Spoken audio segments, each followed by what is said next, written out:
ସାଙ୍ଗମାନେ ଦେଖନ୍ତୁ, ଗୋଟେ ଝୁଣା ଧୂପକାଠି, ଗୋଟେ ସେଣ୍ଟେଡ଼, ଅଧିକା ସେଣ୍ଟେଡ଼ ଧୂପକାଠି, ଦୁଇଟା ମିକ୍ସ କରି ଲଗେଇଦେଲେ ଘରେ ପୁରା ବହୁତ ବଢ଼ିଆ ବାସ୍ନା ହେଉଛି। ବଢ଼ିଆ ବାସ୍ନା। ଦୀପ ଲଗେଇଦେବା ଏବେ, ଠାକୁରଙ୍କୁ ଏବେ ଦୀପ ଲଗେଇଦେବା।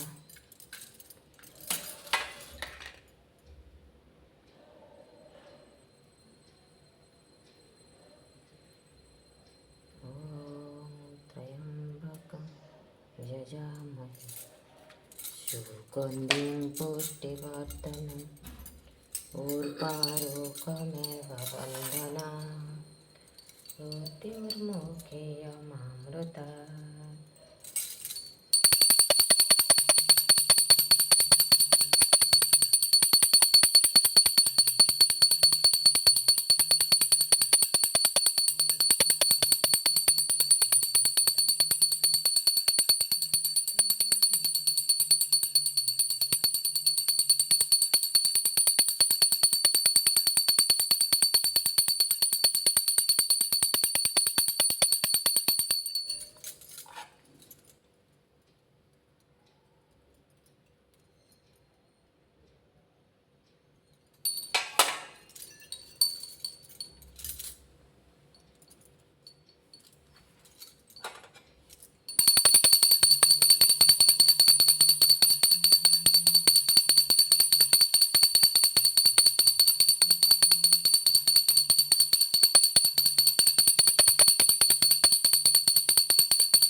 ओम ଶ୍ରୀ ଗଣେଶାୟ ନମୋ ନମୋ ଭଗବତେ ବାସୁଦେବାୟ ମଙ୍ଗଳାଚରଣ ବାଗୀଶ ପତ୍ନୀ ଲକ୍ଷ୍ମୀ ଯଶ च वक्यसे ଯସ୍ୟାସ୍ତେ ହୃଦୟ ସମ୍ବିତ तं ନୃସିଂହଂ ଭଜେ ବିଶ୍ୱସର୍ଗ ବିସର୍ଗାଦି ନବଲକ୍ଷଣ ଲକ୍ଷିतं ଶ୍ରୀକୃଷ୍ଣାଖ୍ୟଂ ପରମ ଧାମ ଜଗଦ୍ଧାମ ନମାମ ତତ୍ ମାଧବ ମାଧବ ବିଶौ ସର୍ବସିଦ୍ଧି ବିଧାୟିନଂ ବନ୍ଦେ ପରସ୍ପରାତ୍ମାनं ପରସ୍ପରନୁତି ପ୍ରିୟ ମୁଖଂ କରତି ବାଚାଳଂ ପଙ୍ଗୁ ଲଙ୍ଘୟତେ ଗିରିଂ ଯତ୍କୃପାତମଂ ବନ୍ଦେ ପରମାନନ୍ଦ ମାଧବଂ ଜଂ ବ୍ରହ୍ମ ବରୁଣେନ୍ଦ୍ର ରୁଦ୍ରମରୁତଃ स्तुन्यन्ति दिव्यैस्तवैर्वेदैः साङ्गपदक्रमनिषदर्गयन्ति च समगाः साङ्गपदक्रमनिषदर्गयन्ति च समगाः ध्यानवस्थित तद्गतनमनसा पश्यन्ति च योगिनः यस्यां तं न विदुः सुरासुरगणदेवाय तस्मै नमः नारायणं नमस्कृत्य नरं चैव नरोत्तमं देवीं सरस्वतीं व्यासं ततो जयमुदीरये।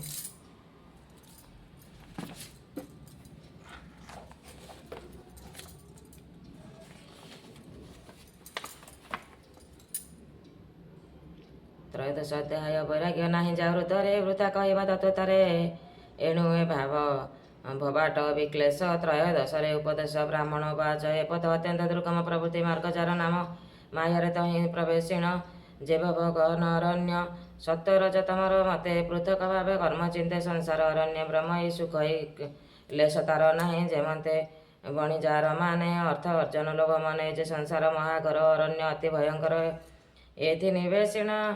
ଏଥି ନିବେଶେ ମୂଢ଼ ମନ ନାନା ଜାତ ନାରାଜ ସ୍ଥାନ ଜୀବନେ ଷଡ଼ ଇନ୍ଦ୍ରେ ଜୋର ନାନା ଭୋଗରେ ତତ୍ପର ଦେଖ ସଂସାରେ କୁନାୟକ ବୁଦ୍ଧି ସାରଥି ଅବିବେକ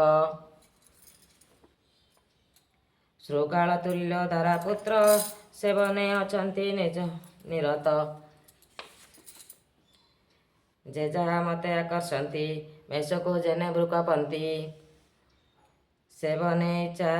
ସେବନେ ଲତା ତୃଣ ଗୁଳ୍ମ ଗହ୍ୱର ପ୍ରାୟ କାମ୍ୟକର୍ମ ଦୁର୍ଜନ ମଶକାଦି ତେଣେ ପୀଡ଼ନ୍ତି କଠୋର ଦଂଶନେ ଗନ୍ଧର୍ବପୁର ପ୍ରାୟ ଦେହେ ମଣେ ଅସତ୍ୟ ସତ୍ୟ ପ୍ରାୟ ନିବାସ ପଶୁ ଯେ ଦ୍ରବିଣ ତହିଁରେ ହୋଇ ଧୃଷ୍ଟ ମନ କରଇ ତହିଁ ଆତ୍ମବୁଦ୍ଧି ଏମନ୍ତେ ବନେ ସେ ଦୁର୍ବୁଦ୍ଧି ବାତ ଭ୍ରମିତ ରେଣୁ ଲାଗି ଚକ୍ଷୁ ହୁଅଇ ଦୁଃଖ ଭାଗି ବିବିଧ ଘର ସ୍ୱନ ଲାଗି କର୍ଣ୍ଣ ହୁଅଇ ଦୁଃଖ ଭାଗି ଉଲୁକ ଆଦି ଘୋର ବାଣୀ ଆତ୍ମା ଦୁଃଖିତ ତାହା ଶୁଣି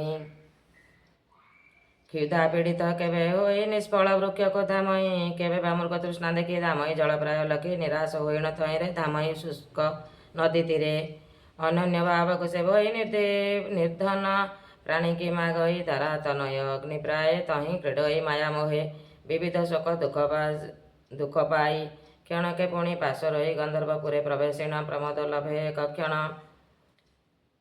କଣ୍ଟକ ପାଷାଣ ଦୁର୍ଗମେ ନିରତେ ଭ୍ରମେ ପଥ ଶ୍ରମେ ଅନ୍ତର ବାହାରେ ପୀଡ଼ିତ ପ୍ରାଣୀ ହୁଅଇ ଅବିରତ କୁଟୁମ୍ବ ପାୟ ନାନା ପାପ ବିପକ୍ଷ ପକ୍ଷେ ବହେ କୋପ ଦୁଷ୍ଟ ଜନ୍ତୁରେ ଦୁଃଖୀ ହୋଇ ବିପିନେ କେବେ ବା ମରଇ ଅନ୍ଧ ଯେସନେ ଅନ୍ଧ କୋପେ ପଡ଼ଇ କର୍ମର ବିପାକେ ସେ ଭବନେ କତାରିତ କଦାଚିତ ପର ପୋଷିତେ ହୋଇଗତ ପରଯୋଷିତେ ହୋଇ ରତ ତା ସ୍ୱାମୀ ଦେଖିଲେ ଦଣ୍ଡଇ ତହିଁରେ ବ୍ୟଥିତ ହୋଇ କାହିଁ ବା ଶୀତ ବର୍ଷା ବାତ ଗ୍ରୀଷ୍ମ ହୋଇ ପୀଡ଼ିତ ଧନ ବିହୁନେ ଗୃହ ନାହିଁ ଶଯ୍ୟା ଆସନ ଅବା କାହିଁ ଲୋଡ଼ଇ ପୁଣି ପର ଧନ ତେଣେ ହୁଅଇ ହାନିମାନ ଦୁଃଖ ଅର୍ଜିତ ଯେତେ ଧନ କେହି ବା ହରାଇ ବିପନ୍ନ ତାହାଙ୍କୁ ତେଜି ଅନ୍ୟ ଯାଆନ୍ତି ପୁଣି ଲେଉଟି ନ ଆସନ୍ତି ମୋର ଭୂମି ମୋର ଗୃହ ପଣ୍ଡିତେ କରନ୍ତି କଳହ ଯେ ସର୍ବ ଶ୍ରୀକୃଷ୍ଣ ଅର୍ପଇ ତା ଗତି ପାଇବେ ସେ କାହିଁ ବାଳ ଭାସିତେ ମୋହ ହୋଇ ଯୋଷିତ ଭୁଜଲତା କେହି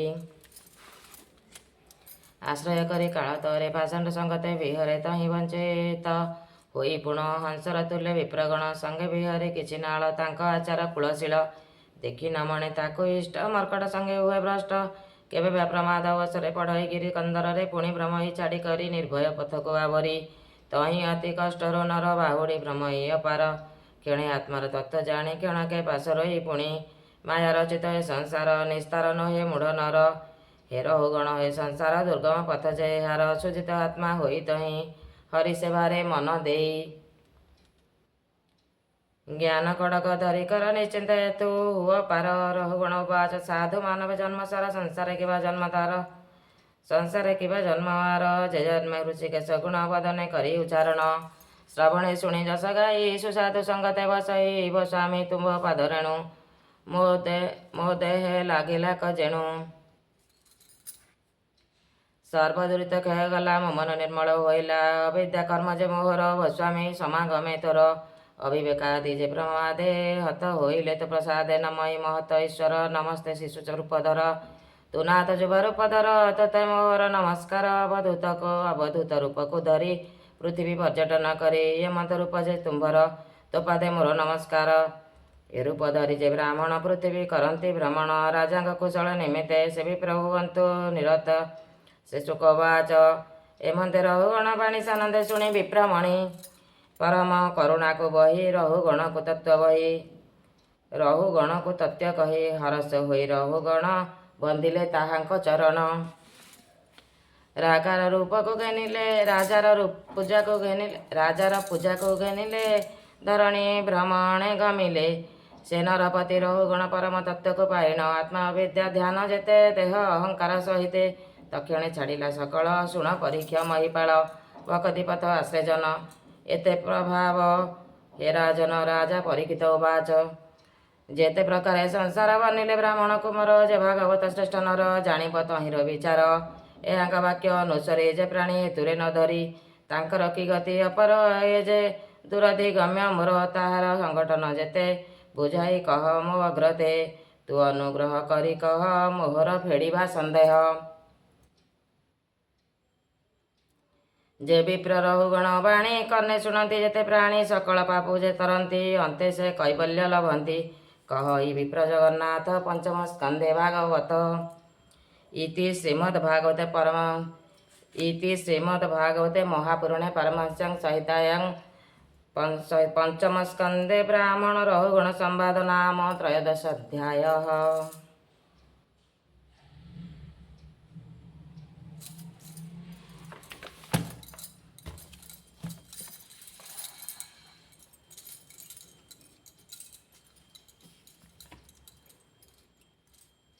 ସାଙ୍ଗମାନେ ରହୁଛି ଜୟ ଜଗନ୍ନାଥ। ଯଦି ଆପଣମାନଙ୍କୁ ମୋର ଭିଡ଼ିଓ ଭଲ ଲାଗୁଥିବ ତାହେଲେ ଲାଇକ୍ ସେୟାର କମେଣ୍ଟ ନିଶ୍ଚୟ କରିବେ ଆଉ ମୋ ଚ୍ୟାନେଲକୁ ସବସ୍କ୍ରାଇବ୍ କରିଦେବେ।